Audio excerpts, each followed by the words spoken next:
حضرت ذی وقار حضور غوث اعظم رحمۃ اللہ تعالی علیہ کی بہت ساری کرامات ہیں۔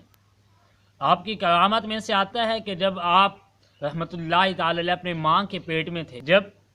آپ کی امی جان کو چھینک آتی تھی، آپ کی امی جان چھینک آنے پہ الحمدللہ کہتی، تو میرے حضور غوث اعظم رحمۃ اللہ تعالی علیہ کی کرامات سنیے، ابھی پیٹ میں موجود ہیں، ماں چھینک آنے پر الحمدللہ کہتی ہے، ماں بھی اللہ کی نیک بندی ہے، اور بیٹا جو پیٹ میں ہے وہ بھی اللہ کا نیک بندہ ہے۔ ماں ظاہری دنیا میں چھینک آنے پہ الحمدللہ کہتی ہے، بیٹا پیٹ کے اندر موجود ہے، وہاں سے یرحمک اللہ کہہ دیتا ہے، چھینک کے جواب بھی یرحمک اللہ کہا جاتا ہے، تو بیٹا پیٹ کے اندر سے یرحمک اللہ کہہ دیتا ہے، وہ اللہ کا نیک بندہ، اللہ تعالیٰ کا ولی،